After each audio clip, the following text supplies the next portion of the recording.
물론 여긴 국민 라디오. 나란히 가지 않아도 우리는 하나. 세상은 힘들게 해도 우리는 조합원. 우리는 하나.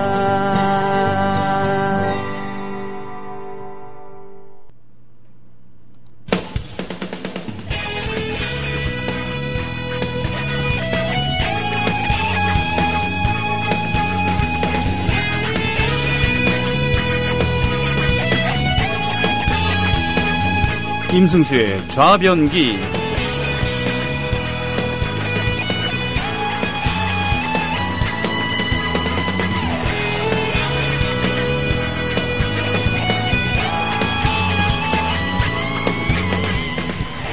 네, 그리스 철학의 아버지라고 하는 탈레스는 기원전 900년경에 살았던 것으로 이렇게 알려져 있죠. 생각에 몰두하다가 밤을 새게 됐었다는, 길을 걸어가다가 가만히 서 있으면 탈레스 선생이 오늘도 뭔가 생각에 잠겨있구나 라고 했습니다. 지식을 사랑하는 필라소피라고 하는 그런 철학, 여기서 모든 학문이 시작됐다고 하죠. 인문학의 한 갈래로 지금은 인식되어 있습니다만, 아무튼요, 인문학을 통해서 진정한 대안은 무엇인가를 찾아보는 시간일 수도 있겠습니다. 임승수의 좌변기, 오늘 시작하겠습니다. 자, 안녕하십니까? 예, 안녕하세요. 예, 안녕하십니까? 아이고, 이번 주는 제가 강연이 너무 많아가지고 좀 녹초가 됐네요. 아이고, 그럼 좀 돈을 좀 버셨다는 얘기네. 짭짤하죠. 예, 축하드립니다. 어제 같은 경우는 이제 동두천 시립도서관에서 강연을 했는데, 네. 자소서 쓰기 내용으로 좀 했더니, 네. 근처 중고생들이랑 학교 선생님 학부모까지 가둬가가지고, 거의 뭐 진짜 그 락 페스티벌 분위기였습니다. 예. 그렇군요. 교주를 모시고. 예. 네. 그러면 그래요. 그 말씀하신 김에 자소서 쓸 때 유의할 점이 어떤 건가요? 자소서 쓸 때 가장 유의하실 점은, 네. 제가 전에도 한번 방송에서 얘기한 것 같은데, 네. 자기 소개를 하면 안 돼요. 아, 그래요? 왜냐면은 많은 분들이 자소서를 자기 소개가 목적이라고 착각하시는데, 네. 자소서의 목적은 취직이고 진학이잖아요. 네네네. 그럼 취직되고 진학되게 써야지, 그 자기를 소개했다고 쓰시면 될 것도 떨어집니다. 예. 그러니까 자기를 포장을 좀 잘해야 된다니, 그렇죠. 파는 걸 잘해야 되는 거군요. 질문을 저쪽에서 묻는 질문의 의도를 파악해서, 네. 그 의도에 충실하게, 물론 저는 거짓말을 하는 거는 결국에 부메랑이 돼서 자기한테 돌아온다고 생각하거든요. 네네. 그래서 이제 거짓말은 안 좋지만 어쨌건 자기가 가진 것을 최대한 저쪽 구미에 맞게 포장해서 써주는 것이 중요하더라고요. 예, 그게 거기서부터 모든 것이 시작된다는 그런 말씀이군요. 예, 맞습니다. 예. 마침 네. 그래서 제가 어제 그 강연 끝나고 이제 집으로 오다가, 그 다음 주 수요일 날 제가 이제 부산 동네 여성인력개발센터에서 이제 강연을 하는데, 네. 절박하게 저한테 얘기를 하시더라고요. 뭐라고요? 한 번만 더 얘기해달라고. 지금 신청이 안 오나 봐요. 그래서 그것만 제가 짧게 좀 말씀드릴게요. 말씀하세요. 예. 네네. 여러분, 저번에도 말씀드렸는데, 제가 부산 동네 여성 인력 개발센터에서 이제 강연을 하는데요. 주제는 미치도록 인생을 바꾸고 싶은 여성에게 딴짓을 권한다고, 다음 주, 그러니까 9월 24일 수요일 저녁 7시에 장소는 부산 동네 여성 인력 개발센터에서 합니다. 문의 전화 051-501-8945. 예약 네. 필수랍니다. 그렇군요. 그렇습니다. 동래. 동네. 예전엔 부산이 아니고 동래성이었죠. 솔직히 강연 무료거든요. 돈 내고 제 얼굴 보는 건 좀 부담되시겠지만, 네. 제 얼굴 그래도 공짜로는 봐줄만 하지 않나요? 예. 참 그렇게까지, 예. 부산 진성, 동래성이 이렇게 있었고, 동래 부사 송상현, 부산 첨사 정발. 이 두 분이 임진왜란 초기에 장렬하게 전사했죠. 그 왜군의 기세를 보고서는 다른 성주들은 모두 도망가게 바빴다고 하는, 그런. 역시. 동네 파전은, 막걸리는 왜 유명한가 하면은, 당국의 탄압에 맞서서 부산 여자들 특유의, 아줌마들 특유의 그런 깡다구로 부산 사람들 사나이의 그 오기로 버티면서 결국은 막걸리를 지켜냈고 누룩을 지켜냈습니다. 무엇보다도 누룩이 이제 공산품이 아니고 거기서 직접 띄우는 건데, 결국은 박정희도 그 맛에 반해서 슬쩍 봐주자. 여기는. 그래서 살아남은 막걸리 그러니까 이제 이 금전산섬 아. 막걸리도 이렇게 있고 예. 또 포천 막걸리도 있고 뭐 그렇다고 예. 합니다. 역시 애주가시죠? 막걸리 좋아하시죠? 아, 네, 좋아합니다. 예. 예. 그 오늘 이제 할 내용은 네. 그 원조 경제, 제가 그동안 이제 이승만 경제에서 이승만 시절의 경제, 그 원조 경제에 대해서 말씀드렸는데 오늘은 그 이승만의 마지막 얘기를 할 겁니다. 원조 경제의 파탄과 이승만 정부가 그 붕괴되는 얘기를 할 건데요. 네. 그래서 이제 그 파탄의 과정에 이르는 것을 구체적으로 얘기하기 전에 그 삼백산업이라는 것에 대해서 얘기를 할 필요가 있을 것 같아요. 삼백산업. 삼박도 아니고 300. 예, 300. 우리가 이제 지금 21세기에 접어들었는데 지금 대한민국은 뭐 반도체라든지 휴대폰, 이 자동차 같은 것들이 이 나라 경제를 지탱하잖아요. 그렇죠. 그런데 이 20세기 중반만 하더라도 지금과는 사정이 많이 달랐습니다. 예컨대 이제 1960년대에는 섬유 산업이나 신발 산업, 요즘에는 이런 쪽은 주로 동남아시아 쪽에서 이제 많이 하는데 네. 그것이 이제 바로 우리나라 경제를 주도했는데 그거보다 한 10년 앞선 1950년대 그러니까 이승만 정부 시절에는 네. 300 여기서 300이라고 하는 거는 셋 삼자에 그 흰백자. 예, 흰백자입니다. 네. 예, 300 산업이라고 불렸던 이게 뭐냐면 네. 제분 그러니까 밀가루, 밀가루. 제당, 설탕이죠. 그리고 면공업, 그러니까 먹는 거랑 입는 것과 관련된 세 가지의 하얀 산업이다 해서 제300 산업, 제분, 제당, 면공업. 이것이 지금으로 치면은 반도체, 휴대폰, 자동차 격이었다고 그러더라고요. 그렇군요. 그러고 보니까 삼성의 모체가 되었었던 기업 중에 하나가 바로 제일제당 아니겠습니까? 네, 안 그래도 오늘 제일제당 얘기도 나올 건데 요즘 네. 저기 어디 가면 뭐 제일제면서 이런 거 많이 있더라고요. 그렇죠. 옛날에 이름을 되살린 건데 네. 그러니까 삼성의 제일주의를 상징하는 예. 제일자가 붙어 있는 예. 예, 제일모직, 뭐 예. 제일제당. 지금 뭐 CJ가 됐죠. 예. 제일제당은 뭐 이런 건데. 서로 사이가 안 좋은 것 같은데. 아, 왜? CJ랑. 그래서 예. LG 다닌 친구한테 들었더니 예. 그 현대가 왕 회장이 죽으면서 형제들이 이렇게 싸우는 거 보고서 예. 아 이래서는 안 되겠다 싶어서 허 씨한테 예. 우리도 더 늦기 전에 예. 평화롭게 분가합시다. 아. 그래서 GS, LS 이렇게 분가하는 과정에 쭉정이만 주지 않고 먹고 살 수 있는 굵직굵직한 거를 확실하게 예, 확실하게 줬다 그러더라고요. 예. 그렇군요. 네. 그래서 그 300 산업이 지금으로 치면은 이제 경제를 뒤흔드는 그런 반도체, 휴대폰, 자동차 격이었는데 네네. 그래서 이제 각각의 산업들에 대해서 좀 더 얘기를 해보면 근데 이것을 왜 얘기를 하냐? 네. 이 세 가지 300 산업이 바로 저번 시간까지 말씀드렸던 그 미국의 원조 경제, 원조 물자로 우리 경제가 돌아갔잖아요. 그렇죠. 사실은 이것과 긴밀하게 관련이 있기 때문이에요. 밀가루라든지 뭐 당, 그리고 면화 이런 게 다 사실 미국 원조품으로 들어온 것들이거든요. 그렇죠. 그걸 가지고 장사한 거예요. 그렇죠. 예. 예.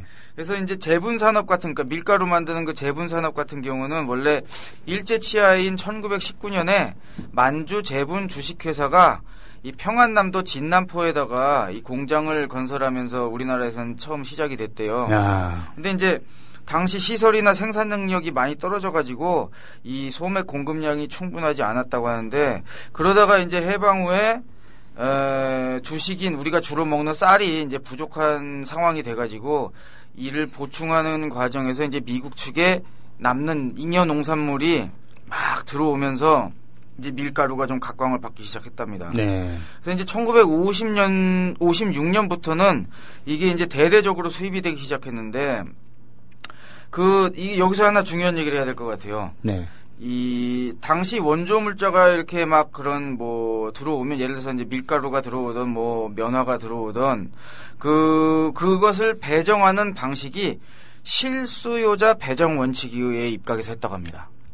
실수요자 배정 원칙. 이게 또 말이 좋네요. 좀 어려운데 네네네. 그 실수요자 배정 원칙이라는 게 뭐냐면 이게 원조 물자가 들어오면은 그거를 이렇게 막 열어놓고 오픈 마켓처럼 누구한테나 이렇게 다 열어놓고 판매하는 게 아니라 네. 실제 예를 들어서 이제 소맥이다 네.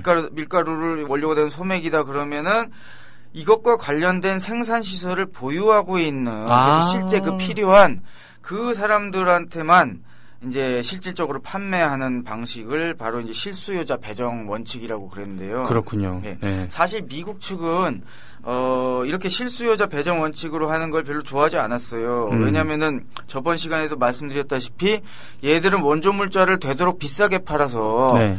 그 대충 자금을 많이 충당해야지 그걸 가지고 우리나라 경제에 이제 많이 개입할 수 있었잖아요. 네네네.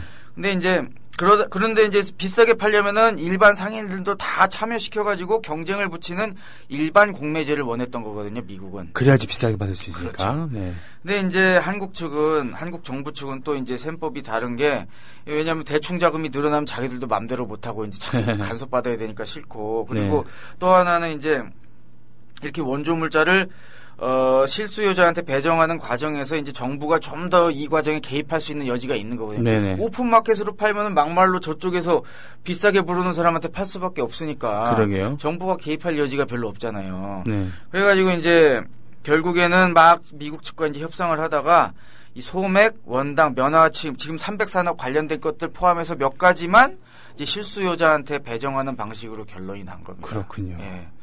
그래가지고 제가 이제 이 전 시간에도 말씀드렸다시피 이 원조 물자를 배정받는 것만으로 해도 당신은 큰 이득이었기 때문에 네. 이 너도 나도 이 원조 소맥을 배정받기 위해서 근데 이제 배정받으려면 자기가 그냥은 안 되니까 막 재분 공업 시설을 막 투자를 한 거예요. 왜냐면은 실수요자 배정한다는 것이 이 시설이 있어야지 배정을 받을 수 있고 그 원조 물자는 되게 싸게 받아서 비싸게 팔 수 있기 때문에 어쨌건 막 있는 돈 없는 돈 다 땡겨가지고 이 시설을 만들게 된 겁니다. 예. 그래가지고 이제 한국 전쟁 이후인 1954년 4월에 이 조선제분 주식회사 영등포 공장이 이 1000배럴, 얘들은 뭐 석유처럼 배럴이라는 그런 단위를 쓰더라고요.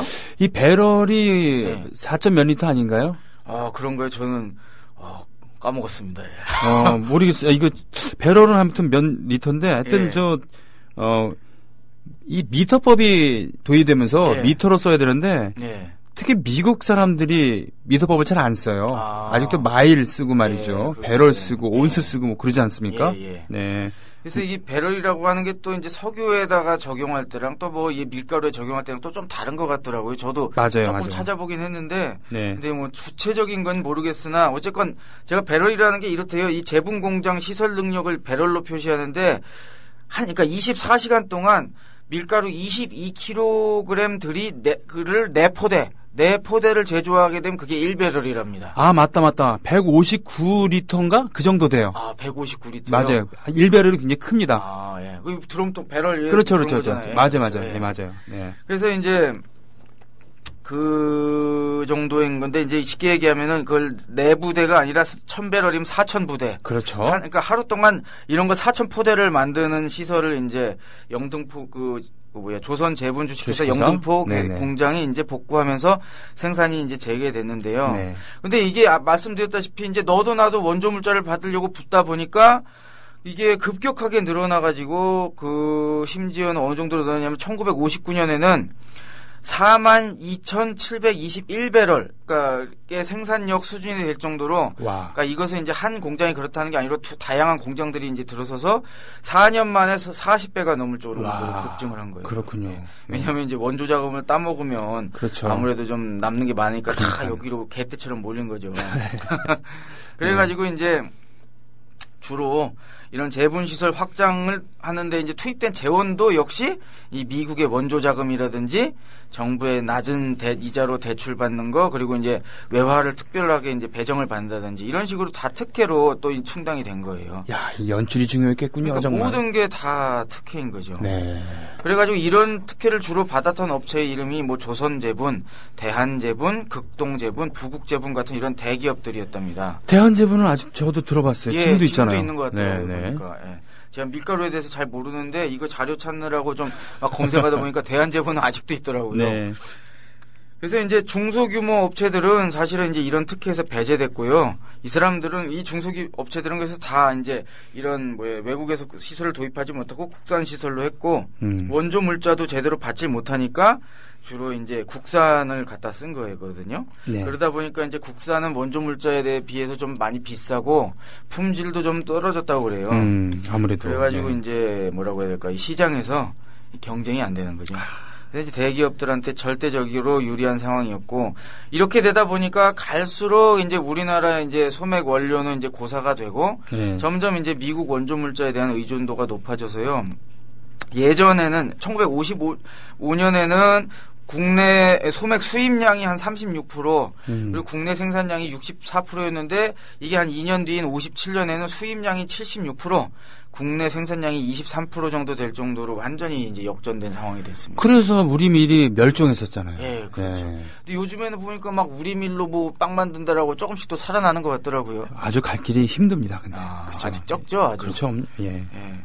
그래서 이렇게 이제 그 뭐라고 해야 될까? 방금 말씀드렸지만 밀가루 역시 그 원조 물자를 중심으로 해서 이렇게 늘어났는데 네. 이 제당 이제 밀가루 얘기했으니까 당을 얘기하자면 네. 이 제당 공업의 경우는 일제하에서는 이제 대일본 제당 조선 지점이 1918년 평양에서 이제 건설됐는데 이게 이제 당시 유일한 공장이었대요. 아, 예. 그리고 이 평양에 있으니까 이제 남북이 분단이 됐잖아요, 해방 후에. 아, 예, 예. 그래서 이제 분단된 이후에는 쉽게 얘기하면 이제 남한에는 제당 공업이 없어가지고 이 당과 관련된 건 전량 이제 수입에 의존을 했던 겁니다. 네. 그래서 이제 1953년까지만 해도 우리나라의 연간 그 완제품인 설탕 수입량이 연간 23,900톤에 달했는데 이게 이제 달러로 치면 한 200만 달러 정도 되는 그런 당시로 어마어마한 당시로는 어마어마한 당시에. 저기였네요. 게다가 우리나라는 예. 또 달러도 부족하니까. 우리가 수출 1억 달러 돌파한 게 저 60년대 아닌가요? 그래서 그게 잘하세요. 저는 60년대 아직 조사를 못 해가지고. 아니 언뜻 그렇게 뭐냐면 그 당시 200만 달러는 지금이랑 예. 이게 다르다는 겁니다. 그리고 그렇죠. 수출의 날 기념식 같은 거 하면은 예. 70년대만 해도 100만 달러 수출의 탑에서 상패 주고 막 그랬어요. 예. 많이 수출한 거라 그러면서. 요즘엔 뭐 10억 수출했다고 그러면 콧방귀도 안 끼겠지만. 그렇죠. 네. 당시는 진짜 이거 어마어마한 액수였던 것 같더라고요. 그럼요. 네. 아이고. 그래서 이제 당시 이제 달러도 부족한데 이렇게 막 자꾸 이제 설탕을 수입해야 되니까 이게 이제 국가 재정에도 큰 부담이었다고 합니다. 네. 그러다가 설탕 가격이 세계 시장 가격에 비해서 국내 가격이 이제 3배 정도까지 비쌌던 거예요. 네. 이제 그러다 보니까 눈 밝고 이 머리 빠른 사람들은 이제 어떻게 되겠어요? 이 설탕을 빨리 국내에서 생산을 하면은 대박을 치겠구나. 그렇구나. 이제 그렇게 해서 이제 먼저 뛰어떴던 분이 바로 그 이병철 씨죠. 예. 네. 저도 요즘에 이제 자료 조사하면서 가능하면 그 이병철 씨가 쓴 그 호암자전 네네. 그 사람의 자서전을 구해서 좀 읽어보려고 했는데 우리 동네는 없더라고요. 네. 그래가지고 이제 좀 시간이 나면 좀 가서 빌려보려고 했는데 아직 빌려보진 못했어요. 삼성 다니는 사람한테 빌리면 되잖아요. 그 사람들 다 있나요? 기본적으로 다 있긴 아닌 거죠. 확률이 높지 않겠습니까? 그렇죠. 아무래도. 네. 그 도서관에 우리 동네 도서관에 없더라고요. 네. 근데 하여튼 이 호암 그 이병철 씨가 이제 돈 냄새를 맡고 이거 되겠는데?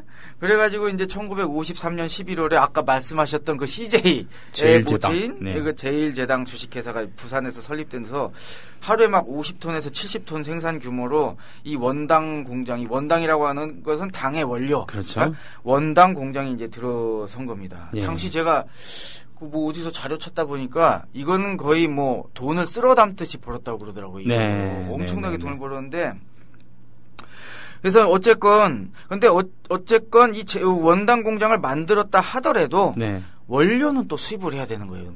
그렇죠. 네. 네. 그 설탕을 만들기 위한 원당은 결국에 또 수입을 해야 됐기 때문에 네. 예전에는 이 완제품 설탕을 수입을 하다가 네. 이제는 이제 제일제당이 그 공장을 만들었으니까 완제품 설탕이 아니라 설탕은 우리가 제조업으로 만들고 네. 원제품인 이제 원당을 수입을 해오는 건데 이것도 이제 전량 수입을 해야 되니까 결국에 이 원당을 제조하는 것과 관련된 것은 가장 중요한 것은 원당을 수입하는 그 외화를 확보하는 것이 핵심적인 이제 관건이었다고 합니다. 예, 예. 근데 이제 이 외화는 또 정부랑 또 연결이 되는 거잖아요. 그러니까 이게 이러거나 저러나 다 이 정경유착이 관련이 되는 건데. 네. 그래서 이제 이 제일제당을 필두로 해서 몇 년 뒤인 1956년에는 제일제당, 동양제당, 동양도 들어보셨을 거고, 네. 청취자분들 많이 한국제당, 금성, 이건 그 럭키 금성인지는 제가 잘 모르겠어요. 그리고 삼양사는 뭐 우리가 삼양라면으로 유명한. 아니요, 그 삼양사가 아닐 거예요. 아마. 아니에요? 예. 전 그건 줄 알았는데. 아닐 가능성이 많습니다. 왜냐면 삼양라면은 그 전중현 회장이 고 예. 전중현 회장이 창립을 한 거고 여기 삼양사는 최루탄 만든 그 삼양사일 확률이 높습니다. 그렇구나. 이게 도와주지 않았으면 제가 실수할 뻔했어요. 지금 그 손병희 선생님이 얘기한 게요, 원고에 없는 거예요. 아, 네. 손병희 선생님이 진짜 너무 많은 걸 많이 알세요. 제가 하면서 느끼는 건데. 아니 아닐 수도 있는 거예요. 알 수도 있는 거예요? 네. 그런데 제가 알기로는 삼양은 바로 삼양식품은 전중현 회장이 창립을 한 겁니다. 아 그렇군요. 네. 그래서 제가 아닌 그거는 말이고. 한번 더 알아봐야겠습니다. 아 예. 감사합니다, 손병희 선생님. 아, 그리고 해태제가 영등포 공장, 대동제당 등 이렇게 기업 수가 7개로 늘어났다고 합니다. 네네. 그리고 제일제당 삼양이랑 삼양사는 이제 미국의 원조 자금으로 설립이 됐고요. 네. 나머지 공장들도 정부가 보유한 외환으로 이 관련 시설을 도입했으니까 보시다시피 밀가루도 그렇고 당도 그렇고 네. 전부 다 이렇게 뭐라고 해야 될까? 이 원조 물자에다가 정부와의 뭐 거시기가 없으면 네. 할 수가 없었던 다 그렇군요. 그렇게 이제 큰 사람들인 거예요. 네. 그래서 이렇게 이제 이것도 이제 재미를 보는 그런 업종이다 보니까 또 막 많이 몰렸어요. 근데 너무 많이 몰려가지고 당시 국내에서 이제 설탕 수요량이 한 5만 톤 정도가 됐는데 네. 이 공장들을 다 가동했을 때 15만 톤이나 생산이 되는 거예요. 어이구 생산 과잉이네. 그렇죠. 완전 그러니까 쉽게 얘기하면 전에 그 뭐 삼성이 자동차 만든다고 그럴 때 우리나라 대부분 상식가의 사람들이 다 반대했잖아요. 그렇죠. 왜냐하면 이것은 너무나 과잉 생산이다. 그러면서도 삼성이 하면 다릅니다. 네. 그래서 이제 다릅니다. 그래서 그렇죠. 망했죠. 20조 말아먹었잖아요. 역시 삼성이 하니까 다르다. 예. 예. 근데 책임지는 사람이 없더라고요. 그렇게 해도. 왜냐면 예. 그건 건의제의 취향을 반영하거든요. 그렇죠. 건의제가 예. 자신이 그 포르쉐를 등등 예. 많은 고급차를 소유하고 있고 예. 레이싱 그 트랙에서 예. 레이스라는 걸 즐기잖아요. 그렇죠. 그래서 혼자만 이렇게 한다고 그러더라고요. 예, 그래서 혼자만 예. 그 레이싱을 딱 할 때 말이죠. 그 거기 레이서랑 정비팀이랑 예. 뭐 임원들이랑 예. 90도 각도로 절을 딱 하죠. 그럼 나 갔다 올게. 그래서 삥 돌면은 회장님 다녀오십시오. 예. 그 이제 형님 뭐 이거랑 똑같은 뭐 그런 거 아니겠습니까? 아무튼요. 그래서 이건희 씨, 아무튼 근데 어쨌건 이건희 씨의 아버지 이건희 씨라니요. 예. 건희제. 건희제라고 그러는 건가요? 청나라의 전성기를 열어줬었던 강희제를 빗대서 하는 건가요? 건희제입니다. 황제라는 그럼요. 의미군요. 건희제구나. 예, 제가 그건 처음 들어봤어요. 이건희 씨가 뭡니까? 예, 우리가 우리 문정 아나운서 있었으면은 들어보셔야지. 문희정 아나운서 있었으면 무엄하다 이랬을 거예요. 중전 마마를 모시듯이 모셔야 되는데 맞습니다. 아, 저도 이거 참. 삼성에서 저 뽑아준다면 저도 뭐 가서 비벼야지 뭐. 아이고 그러게 말이에요. 예.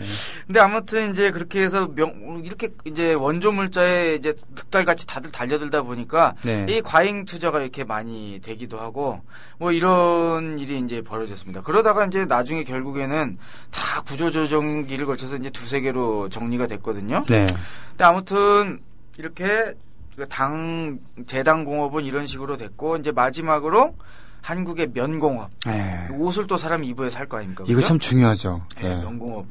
일제하에서는 우리의 경제 자체가 일본 자본주의 경제권 내에 포섭이 돼 있었잖아요. 그렇죠. 왜냐하면 당시 식민지였기 때문에 일본 본국의 필요에 의해서 우리나라의 산업이 다 배치됐기 때문에 네. 이 면공업도 역시 이제 그런 차원에서 우리나라에서 이제 설치가 돼가지고 주요 시설이나 이제 기술 같은 것이 다 일본 자본이나 일본 기술자들이 통제하고 있었고 그 당시 조선이죠. 조선은 원료나 단순 노동력 같은 것 그리고 이제 판매 시장 이런 거를 이제 제공할 뿐이었다고 합니다. 식민지의 기본이죠. 네, 예. 그렇죠. 그래가지고 이제 당시 원료인 이 면공업의 원료인 원면은 대부분 이제 국산이었고 단순 생산직으로 일하는 사람들은 대부분의 이제 조선인 여성 노동자들이 저임금으로 일했다고 하는데요. 네. 생산된 제품 역시 대부분 국내에서 이제 판매가 된 겁니다. 네. 그리고 돈은 뭐 저쪽으로 땡겨갔겠죠. 뭐. 일본이 가져갔겠죠. 예. 예. 아무튼 이제 이렇게 이제 돌아갔는데 그러다가 해방이 딱 되니까 어쨌건 일본과 우리나라의 이 경제권이 이제 한참 긴밀하게 붙어 있다가 어쨌건 끊어진 거잖아요. 분리가 네. 됐어요. 네, 네. 그러다 보니까 이제 면공업이 갑자기 이제 낙동강 오리알이 돼버린 거예요. 게다가 이제 조금 있다가 설상가상으로 한국 전쟁까지 터지면서 이 면방공업이 어마어마한 피해를 입었는데 이 공장에 있던 것들이 다 뭐 예를 들어서 방적기나 방직기가 다 파괴돼가지고 네. 거의 3분의 2 가까이가 다 파괴됐다고 그러더라고요. 이제 그러다 보니까 이제 완전 바닥을 쳤는데 그렇다 하더라도 사람이 아무리 전쟁통이어도 옷은 입고 살아야 될 거 아닙니까? 그러게요. 그래가지고 이제 1952년부터 이제 긴급하게 시설 복구하는 작업을 활발하게 벌였다고 합니다. 그리고 그렇군요.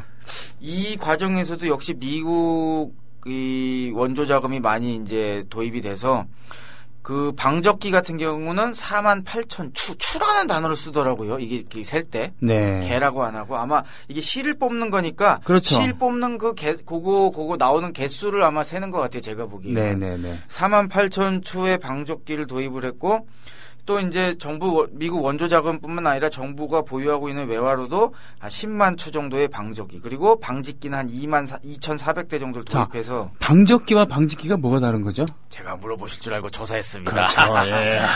득이 많이 나는 저 웃음이네. 왠지 그걸 물어보실 것 같아서 그래가지고 제가 조사를 했습니다. 방적기는요. 네. 뭔가 했더니 그 옷감을 만들기 전에 실을 먼저 뽑아야 되잖아요. 그죠? 예. 실을 싹 뽑는 그걸 사는 기계가 방적기고 네. 방직기는 그 실을 뽑아놨으면 이제 그걸로 옷감을 만들어야 되잖아요. 네. 그 옷감을 짜는 거를 옛날에 이제 배틀을 가지고 했다면 네. 이제 자동 기계로 하게 되면 그게 방직기더라고요. 그러니까 물레가 방적기고 아, 그렇죠. 배틀이 네. 방적기다. 그렇죠. 방직기. 방직기. 예. 이것을 그 수력 방직기, 예. 수력 방적기 이런 것을 예. 처음으로 발명했던 사람들이 예. 하그리브스나 예. 아크라이트 뭐 이런 사람들인데 영국 사람들 예. 이것을 이 증기기관을 도입해 갖고 예. 여기서부터 산업혁명이 그렇죠. 비롯된 것이죠. 예. 네. 그래서 이 영국이 당시 면화공업의 그냥 선두주자였잖아요, 완전히. 그렇기 때문에 섬유산업이라는 게 예. 가장 산업화가 먼저 된 것이기도 하고 그렇기 때문에 개발도상국이라고 하는 데서 제일 먼저 손을 대기도 하고 뭐 그런 것 같습니다. 최첨단 산업이죠. 지금으로 치면 당시 아이폰 같은 게 이제 면화공업이었던 그러니까 거겠죠. 뭐냐면은 그 물레 예. 그리고 배틀 가지고 옷 만들면은 시간도 많이 걸리고 비쌀 거 아니에요. 예. 이걸 기계로 다 해주니까 그렇죠. 다른 나라들은 쫄딱 망하고 예. 영국만 배 부른 거죠. 그 가격도 싸지면서 어쨌건 대량 생산이 가능해지니까 그 인도에서는 모카를 굉장히. 그 싸게 팔아갖고 예. 비싼 옷감으로 그 수입을 울며 겨자 먹기로 예. 그걸 사입을 수밖에 없었으니까 예. 이런 거 아니겠습니까? 맞죠. 예. 그리고 모카니까 생각이 나는데 예. 모카밭이 옛날에 있었잖아요 우리나라에도. 예. 또 하사와 병장에 부른 모카밭이라는 노래도 있었어요. 모카밭. 예, 저도 그 어릴 때 들었던 기억이 나는데. 그리고 미국 남부에 예. 모카를 많이 키우는 예. 그 주들이 모여갖고 모카 아가씨를 선발해갖고 미스 모카를 이렇게 뽑은 거예요. 우리나라 뭐 가지 아가씨, 고추 아가씨 이런 그런 것처럼요. 거군요. 예. 그래서 한국으로 그 모카를 소비해달라라고 예. 사절단으로 예. 파견하는 겁니다. 예. 그러면 그걸 우리나라 그 공중파에서 예. 모카 아가씨 인터뷰하고 노래도 듣고 뭐 그런 아. 그렇게 중요한 행사 중에 하나였어요 그게. 아니 근데 이상하죠? 그때를 살으신 것처럼 어떻게 잘하세요? 살았어요. 아 그때 사셨구나. 70년대 아 맞아요. 그때 저보다 연배가 한 10살 정도 높으시니까 아무래도. 텔레비에 나왔어요. 아, 70년대. TV 보셨구나. 네. 역시 감사합니다. 직접 사신 것은 다르시군요. 생생한 경험을 얘기해 주셨습니다. 하여튼 방직기와 방적기가 이렇게 다르다는 거. 제가 조사역일 다행이었어요. 안 그랬으면 땀 뺄 뻔했습니다. 예. 그래서 아무튼 그렇게 급히 이제 시설을 복구하면서 1955년 경에는 한국 전쟁 직전 수준까지 이렇게 시설이 이제 복원이 됐는데요. 네. 이렇게 면방공업 관련돼서는 아까 말씀드렸다시피 이제 미국 원조 자금이랑 우리나라 정부가 부여한 외환으로 했는데 네.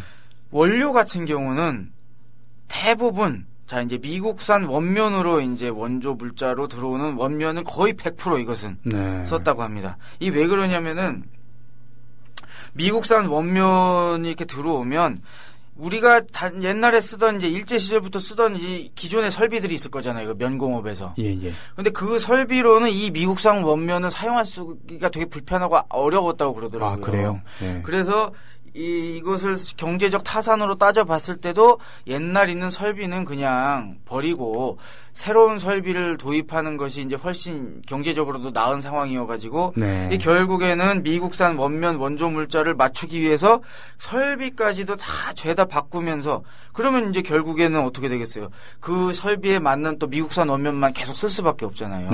이제 그러다 보니까 이제 어느 정도까지 이제 실수요량이 올라가냐면은 1955년 같은 경우는 그 원면 실수요량의 97% 이상이 미국산 원면에 거의 100%죠. 이건 뭐 사실. 우리 밀과 똑같은 운명을 맞이하게 되군요. 그런 거죠. 네. 그래가지고 이제 국산 원명 같은 경우는 이제 완전히 고사하게 된 거죠. 네. 미국 같은 경우는 당시 세계 최대 면화 생산국이었는데 자국에 이제 과잉 생산된 면화를 다 이런 식으로 처리할 수 있으니까 자기들 입장에서도 이제 그런 의미에서도 좋고 또 이렇게 한국에다 팔아놓으면은 나중에 이제 한국이 시설도 다 바꾸고 결국에 미국산 원면밖에 수입할 수 없으니까 안정적인 판매 루트도 확보할 수 있고 네. 뭐 일석이조였던 거죠. 그렇군요. 예. 이렇게 이 300산업이라고 하는 것이 주로 원조나 이런 걸 통해서 그러니까 참 저는 이걸 보면서 신기한 게 네. 미국이 원조를 했다는 것이 단순히 도와준다는 게 아니라 이렇게 보면은 우리나라의 산업 구조까지도 완전히 다 바뀌어서 미국 원조 물자에 근거해서 우리나라의 산업이 다 재편되는 거잖아요. 이런 과정을 보면서 참 무섭다라는 생각까지 들더라고요. 저는 개인적으로. 뭐 세상에 공짜가 없다는 것을 예. 당연히 예. 우리가 알게 되는 것이고 예. 근데 이것을 그렇게 생각하지 않고 미국은 우리의 은인이다 라고만 생각하는 게 얼마나 순진한 것인가. 예. 네. 저도 사실 저희 부모님이나 어머니 같은 경우는 항상 어릴 때 그런 얘기 많이 해주잖아요. 미국 사람들이 초콜릿도 주고 막 그래가지고 막 미국 사람들이 뭐 하여튼 많이 도와줬다. 네. 근데 저도 이제 어릴 때는 미국 사람들이 도와주기만 한 걸로 생각을 했는데 이제 머리도 좀 깨고 이런 정보를 접하면서 제가 좀 순진했다. 네. 우리 부모님 세대들도 그런 것을 너무 겉에 드러난 모습만 보신 것 같다 이런 생각을 많이 개인적으로 하게 됐습니다. 그렇군요. 사실. 네. 그래서 이제 이렇게 300산업으로 주로 이렇게 원료들이 원조 물자로 들어오고 그랬는데 주로 이 원조 물자를 받아가지고 이렇게 처리하는 기업들이 아까 말씀드렸다시피 조금만 기업들이 아니라 다 대기업들이었습니다. 네. 그리고 이 대기업들은 다른 애들이 들어오지 못하도록 자기들끼리 카르텔을 형성을 했어요. 아하. 예를 들어서 이제 이 제분업자들 같은 경우는 1955년에 한국제분공업협회라는 걸 결성을 했는데 네. 여기 이제 회원 가입 자격에 제한이 있어가지고요. 시설 능력이 이제 200배럴, 아까 제가 배럴 말씀드렸죠? 네. 200배럴이니까 내푸대 곱하면은 하루에 800포대 네. 정도를 만들어낼 수 있는 어느 정도 규모가 있는 그 공장을 보유한 기업에게만 이제 회원 가입 자격을 줬고, 실제 또 그 제분공업협회에서 의사결정 같은 걸 할 때 쉽게 얘기하면 모든 회사가 한 표씩 있는 게 아니라 네. 우리 회사가 많이 생산하면 표도 많고 그런 식으로 이제 의사결정 구조도 돼 있고 차등적으로 이제 부여를 한 거고요. 그랬군요. 그리고 이제 아까 말씀드렸다시피 원조 물자가 일반 공매, 그러니까 열어놓고 판매하는 게 아니라 실수요자한테만 판매했다고 했는데 바로 그 실수요자들이 한국제분공업협회라는 형태로 자기들끼리 똘똘 뭉쳐가지고 가격 담합 같은 걸 하는 거예요. 네. 쉽게 얘기하면은 비싸게 안 살려고 자기들끼리 가격 담합을 해서 낮게 후려쳐가지고 사고. 네. 그리고 이런 식으로 하면서 이제 자기들끼리 독점 기업이 돼서 시장을 좌지우지하고 그런 과정에서 어떻게 해야 될까 뭐라고 할까 그 굉장히 초과 이윤을 얻어내는 그런 이제 조건을 만들어낸 거죠. 완전히 땅 짓고 헤엄치기에 진짜 이것은. 네. 이렇군요. 네. 이게 이제 뭐 밀가루뿐만 그런 게 아니라 뭐 예를 들어서 면공업에서는 대한 방직협회가 57년에 결성됐고요. 제당 쪽에서는 대한제당협회가 이제 결성이 됐습니다. 그래서 독점이 어느 정도로 이제 심화가 됐냐면 예를 들어서 방적 기업 같은 경우는 총 기업체 수의 한 5분의 1 정도 되는 이제 큰 기업들이 시장의 거의 90%를 점유를 하고 있었고요. 제당 쪽은 2%의 대기업이 92%를 점유하고 있었습니다. 맙소사. 네. 그러니까 거의 뭐 이것은 제일제당이 거의 뭐 해먹고 있었겠죠. 그렇군요. 역시 사람은 좀 이렇게 약삭 빠르고 머리가 잘 돌아가야지 돈을 버는 것 같아요. 그리고 무자비해야 돼요. 네, 아, 맞아요. 네. 절대 쟤들 먹고 챙겨주지 않고 자기가 다 먹고 네. 그래야 되는 것 같아요. 그리고 이제 모방직 같은 경우는 제일 모직이 60%를 땡기고 있고. 한 회사에서. 네. 아. 그러니까 좀 대단한 것 같아. 어쨌건 삼성 보면은 그 당시 뭐 당도 했고 밀가루도 했고 뭐 면방직도 했으니까 완전 다 그 300산업에 모두 다 그 다리를 건지면서 다 해먹은 거잖아요. 건의제에 붙인. 예. 그렇죠. 그거를 돈병철이라고 불렀다면서요. 돈병철이요? 네. 오, 이병철이 아니라 돈병철이라고 불렀습니다. 돈을 너무 잘 버니까. 예, 하여튼 돈이니까. 대단한 사람이 어떻게 보면 하여튼. 예. 그래가지고 이런 식으로 그 소수의 기업들이 미국 원조 물자를 가지고 정경유착을 통해서 자기들끼리 또 카르텔까지 형성을 해서 그냥 시장을 들었다 놨다 하면서 이 국부의 대부분을 자기 쪽으로 쫙쫙 당겨가는 네네. 이제 그런 상황이 오게 된 겁니다. 예. 근데 저는 참 그래서 이거를 쭉 이번 주에 이제 연구하고 이제 막 글을 쓰면서 정말 뭐라고 해야 될까? 50년대의 사람들이 정말 뭐라고 해야 될까? 이런 걸 알았을까? 네. 그런 이제 궁금함이 생겼어요. 왜냐하면 그 당시는 문맹률도 굉장히 높았고 네. 사람들끼리 그냥 정보를 이렇게 나눌 상황도 없었으니까 그냥 위에서는 이런 짓을 하는데 아래에서는 그렇게 돌아간지도 모르고. 그때 트위터도 없으니까 모르겠죠. 그러니까요. 그럼요. 그래서 정말 아는 것이 얼마나 중요하냐. 모르고 있으면은 그냥 세상이 어느 정도 발전하고 있구나. 이렇게만 생각하면서 살 수도 있겠구나. 그렇게 살다 보면 그냥 미국 원조는 좋은 것. 이렇게만 생각할 수도 있겠다라는 생각이 들더라고요. 그렇죠. 왜냐하면 저도 이렇게 구체적으로 알아보기 전에는 이렇게 정말 치밀하게 원조에 의해서 모든 게 짜여질 거라고는 정말 생각을 별로 못했거든요. 저도. 인절미는 다른 놈들이 먹고, 예. 그렇죠? 콩고물만 예. 그것도 왔다 갔다 하면서 흘리는 거, 그렇죠. 그런 거 먹으면서 그걸 주워 먹으면서 예. 정말 고마운 사람들이야 예. 라고 얘기하는 거랑 똑같은 것이죠. 그렇죠. 예. 네. 그래서 이제 당시 이런 업종에서 일하는 노동자들의 상황도 굉장히 열악했다고 합니다. 네. 어땠냐면은 제가 이제 조사한 자료에 보니까 이 저임금에다 장시간 노동이 심각한 수준이었는데 네. 예를 들어서 이제 면방 공장 같은 경우는 1959년에 하루 이제 맞교대 2교대로 이제 돌아갔는데 보통 11시간에서 이제 12시간 일을 하고 맞교대로 들어간 거예요. 그러니까 12시간 정도 되니까 이제 이게 아마 이게 11시간이거나 밥 시간을 빼서 그럴 거고. 그렇겠죠. 네. 그러니까 이제 이렇게 맞교대로 들어가면서 또 이제 월 평균 임금이 이 당시 돈으로 1만 3천 원에서 2만 6천 원 정도였다고 하는데 네네. 이게 이제 당시 노동계가 추산한 최저 생계비 그것도 맞교대가 아니라 하루 3교대 8시간 노동을 기준으로 한 게 2만 3천 원이었다고 하거든요. 그렇군요. 그러니까 이제 막 이게 12시간 맞교대로 돌아도 이게 가장 많이 받아도 그냥 최저 생계비 수준이었고 심할 경우는 그 최저 생계비의 절반 수준의 돈을 받았다는 겁니다. 그렇게 되는군요. 네. 그러니까 초짜 같은 경우는 네. 서너 시간 더 일하고도 네. 최저 생계비의 절반 네. 이런 돈만 받았다는 그런 거죠. 얘기군요. 그러니까 지금으로 치자 뭐 100만 원이 아니라 뭐 7, 80만 원 정도 받고 막 이런 얘기가 되겠죠. 이게 이제 우리만 그런 게 아니라 네. 예전에 그 일본의 네. 메이지 시대에 이제 일본의 근대화라고 얘기하는 예. 그 시절에 이때도 이제 물론 이런 면공업, 예. 방적산업, 예. 방직산업이 발달했을 때 예. 이때는 노동력이 필요하잖아요. 예. 그래서 저쪽 그 동북부 지방 예. 그쪽은 우리나라에 마치 그 강원도나 이런 데처럼 농토가 부족하니까 예. 나라야마 부시코 같은 영화에서도 나오지만 뭐 인신공양 같은 것도 있고 뭐 이런 건데 거기 이제 그 사람들을 고개 넘어갔고 예. 어린 그 여자 예. 애들이 고개를 넘어 산을 넘어와서 도쿄 등지로 와서 일을 하고 그 고개가 이제 우리식으로 따지면 눈물의 미아리 고개 같은 그런 역할을 한 것이었고 그 고개를 통해서 농촌에 있던 애들이 와서 저임금 장시간 노동에 쬐까만 소녀들이 예, 피를 쏟아가면서 예, 폐결핵에 걸리고 죽어가면서도 고향에 조금이라도 돈을 붙이려고 예. 뭐 그것은 이제 우리나라만 그랬던 게 아니라 일본도 그랬고 전 세계적인 산업화의 초기에는 그런 현상이 있는 거고 지금 방글라데시에서 우리가 하는 짓이 그거 아닙니까? 그렇죠. 그래서 방글라데시 노동자들이 들고 일어나는 거 아니겠어요? 예. 참 이게 악순환의 고리인 것 같은데요, 말씀하신 것처럼. 그래서 이제 이 노동자들은 그 저임금으로 이렇게 착취를 많이 당했던 상황이고, 네.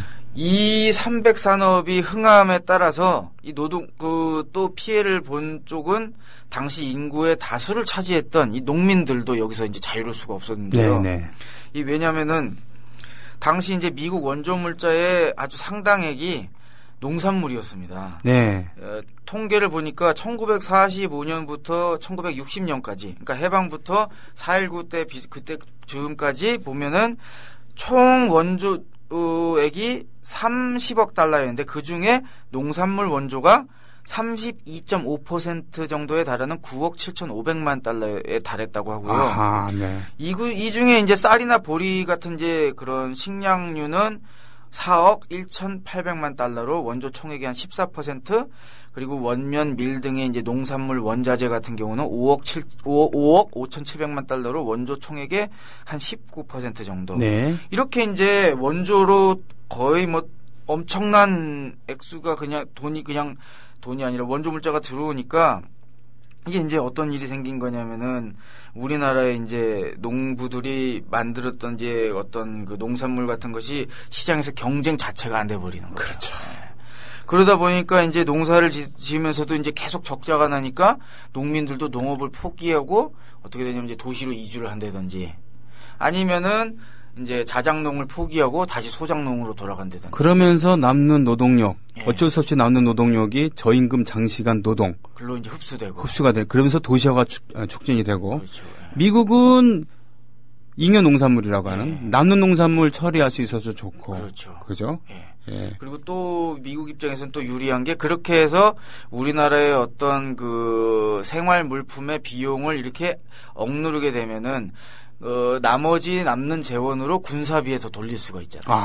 왜냐하면 당시 이제 미국 원조의 원조의 목적은 우리나라를 대공산권 전초 군사기지로 이제 편성을 하는 거였으니까. 그렇죠. 일본의 방패막이. 그렇죠. 예. 그래가지고 이제 우리나라의 원조 물자를 쫙 밀어넣어가지고 우리나라의 어떤 그 생필품의 가격을 최대한 억누르면 그 나머지 재원을 갖다가 이제 대충 자금을 통해서 이제 개입해 들어와서 군사비로 전용할 수 있는 네. 그런 여력이 더 생기기 때문에 이런 것들까지 다 이제 미국의 입장이 반영되고 여기에 모든 유탄은 농민들이 이제 다 떠안게 되는 이제 상황이 온 거죠. 두시쿵. 그렇죠. 예. 너무 슬픈 얘기인데. 얼마 전에 또 보니까 이제 우리나라 쌀도 또 이제 관세화가 돼가지고 보니까 관세가 500몇씩 10몇 프로인가 그거 이제 논의하고 있는 것 같던데. 네. 결국에 항상 보면 이 자본주의가 심화되고 확대되는 과정은 농민들이 피해를 보는 과정과 엮여 있더라고요, 항상. 그렇기 때문에 목양 인클로저라고 하는 예. 그러니까 영국의 산업혁명 예. 이럴 때 이제 그 일자리를 잃은 농토를 잃은 그런 생계수단을 잃은 농민들이 예. 격하게 반발하고 폭동까지 일으켰습니다만 결국은 진압당하게 되는 거죠. 예. 그리고 기계를 때려부수자고 하는 러다이트 운동도 있었습니다만 그렇다고 기계를 때려부실 것까지는 없다.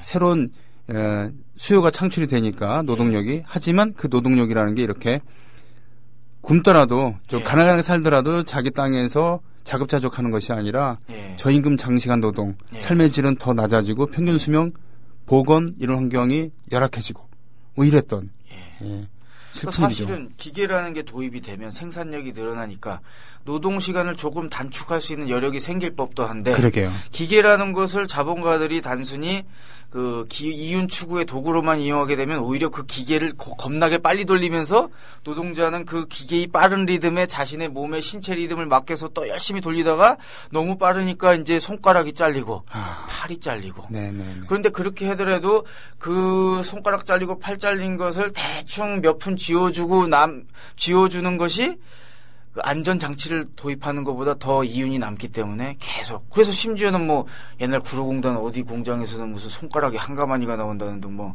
이런 얘기도 있었고 그랬거든요. 그렇습니다. 그 잘린 손가락이라고 하는 박노의 그런 시에도 있고 노래도 있습니다. 저는 사실 시나 이게 문학 쪽에 젬병이어가지고 시가 좋은지 잘 모르겠더라고요. 읽으면은. 뭐 그럴 수도 있죠. 정서적으로 좀 메말란지 이공계 출신이라서 그런지 모르겠는데. 아니 저도 이공계 출신이에요. 그렇죠, 맞죠. 저 공대 출신이에요. 맞아요, 서비스 선생님도 공대 나오셨지. 그 생각을 못했는데 제가. 근데 어떻게 이게 가수를 하게 되셨어요? 80년대가 그렇게 만든 것 같아요. 제가 보니까 뭐 이렇게 노래패 하시고 서총련에서 이렇게 뭐 활동하시고 하셨던 것 같던데. 잘린 손가락 손에 쥐고서 소주 한 잔 마시는 밤 이런 노래가 있어요. 그런 노래가 있군요. 박노해 씨의. 그게 지금이야 이제 옛날을 추억하면서 얘기하지만 그 당시는 완전 내 옆에 있는 사람 얘기고 내 얘기가 될 수도 있는 거였으니까. 박노해 씨의 시는 그 사람이 노동자였기 때문에 직접 직접 보고 겪었던 거를 그냥 쓴 거예요. 미사여구를 한 게 아니라 그냥 쓴 겁니다. 근데 그것이 생생하게 살아남은 있는 시가 된 것이죠. 노동의 새벽이라고 하는 위대한 시집이 예. 그렇게 1984년에 예. 태어난 겁니다. 저는 최근에 그래도 시 중에서 참 그래도 저 나름 제 이 척박한 감수성을 또 울린 시가 네. 송경동 시인. 아, 그분이 참 시를 잘 쓰시더라고요. 저 같은 사람도 울컥할 정도의 시를 쓰시더라고요. 송경동 시인이야말로 예. 소년원을 들락거렸던 사람이고 예. 무슨 대학 문창과를 나온 게 아니라 그렇더라고요. 예. 벌교 출신이고 예. 그냥 막노동꾼이었습니다. 옛날에 주먹도 좀 쓰신 것 같아요. 예. 보니까. 그렇죠. 벌교에 가서 주먹 자랑하면 안 되잖아요. 그렇지.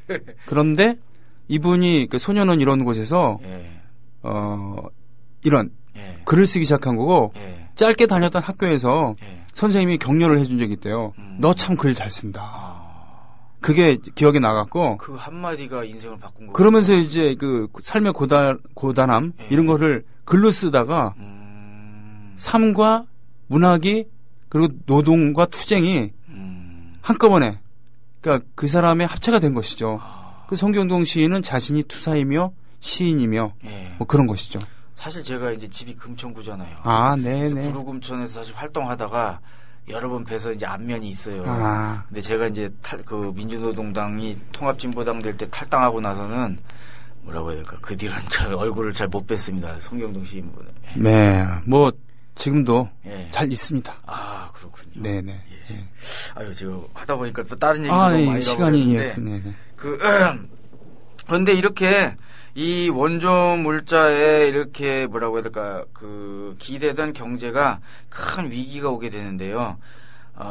미국의 원조 정책이 50년대 말로 가면서 크게 바뀌게 됩니다. 네. 왜냐하면 1955년경부터 소련이 평화 공존 노선을 얘기하면서 이 제3세계에다가 어마무시하게 이제 경제 원조를 펼치기 시작했어요. 네. 근데 이게 또 효과가 나가지고 이 사회주의 국가들에서 경제가 막 큰 성과를 내기 시작했는데 그 당시는 북한도 굉장히 잘 나갔었잖아요. 네. 그래가지고 이 주로 군사 원조에 치중하던 미국 입장에서는 소련과 비교가 되니까 네. 이게 부담스러웠던 거예요. 그래서 이제 미국도 대외 정책에 좀 변화를 둬서 이 군사 원조에만 치중하던 것을 이 개발 정책, 그러니까 경제 쪽을 좀 개발하는 원조로 선회를 하게 됐는데, 근데 이제 당시 그 미국이 이 국제 수지가 점점 악화되는 상황이었어요. 그러니까 무역 같은 걸 하면은 수출보다 수입을 더 많이 하다 보니까 이 사람들이 이제 국제 수지가 점점 안 좋아져가지고 이 미국도 살림살이가 팍팍해지다 보니까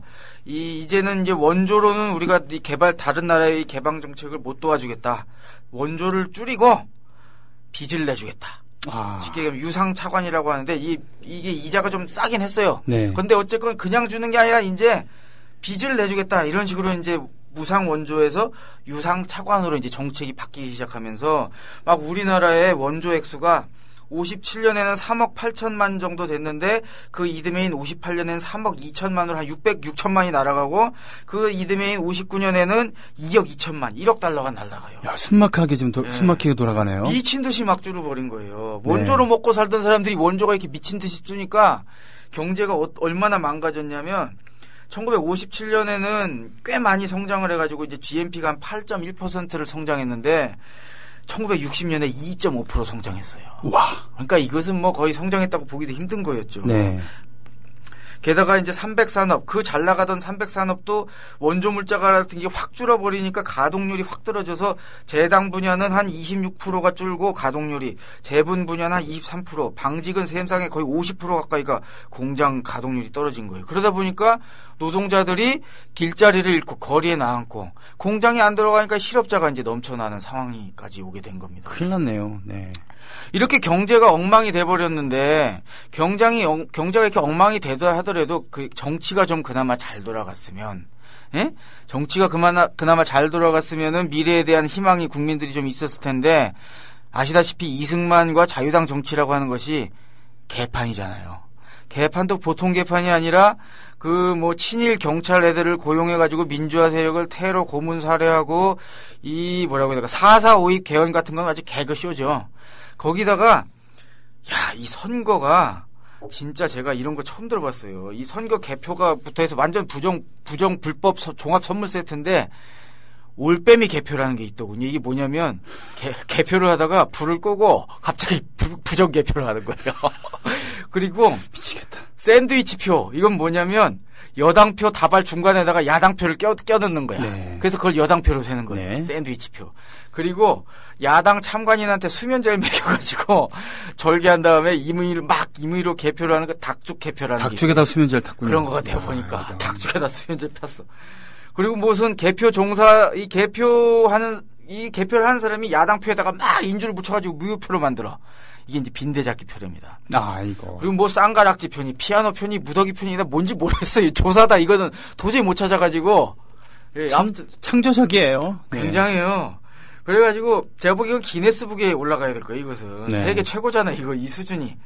그래가지고 하여튼 뭐 심지어는요 1960년에 있었던 정부통령 선거에서는 이 부정선거를 너무 많이 해가지고 자유당 후보표가 95에서 97%가 나올까봐 이 전전긍긍하면서 오히려 표를 줄이는 조작을 했대요. 네. 막 아무튼 이런 식으로 저 정치가 개판으로 돌더니 이제는 이승만 씨가 자신의 정적인 진보당의 조봉암 씨를 간첩 누명을 씌워가지고 아예 죽여버리죠. 그렇습니다. 여러분 같으면은 경제도 개판이고 막 실업자가 460만 명이나 돼. 이렇게 경제가 개판이야. 원조 고기 먹다가 원조 안 주니까 다 망했어.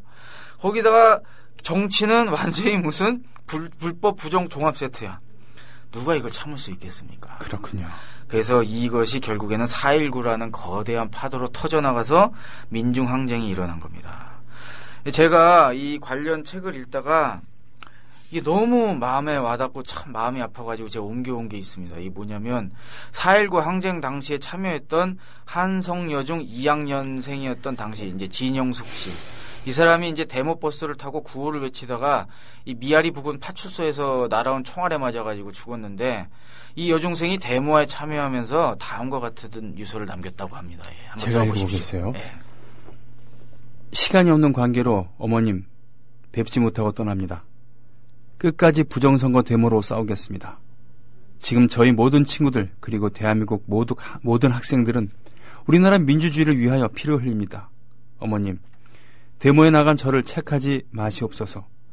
우리들이 아니면 누가 데모를 하겠습니까? 저는 아직 철없는 줄 압니다. 그러나 국가와 민족을 위하는 길이 어떻다는 것을 알고 있습니다. 저희 모든 학우들은 죽음을 각오하고 나간 것입니다. 저는 생명을 바쳐 싸우려고 합니다. 데모하다 죽어도 원이 없습니다.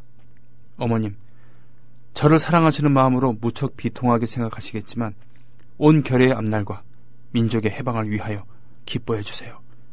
이미 저의 마음은 거리로 나가 있습니다. 너무도 조급하여 손이 잘 놀려지지 않는군요. 부디 몸 건강히 계세요. 거듭 말씀드리지만 저의 목숨은 이미 바치려고 결심하였습니다.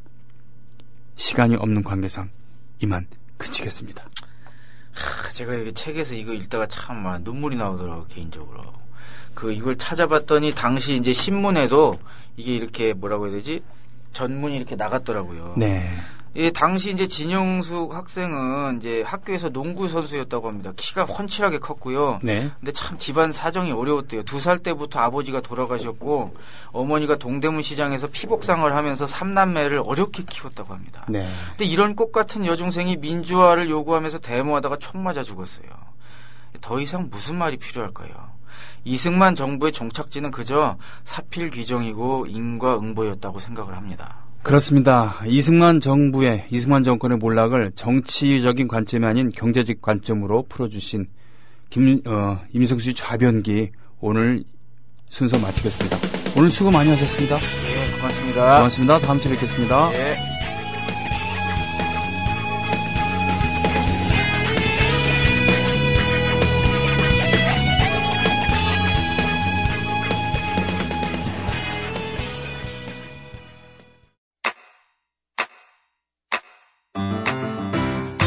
국민 라디오 지지하는 4가지 방법 아시나요?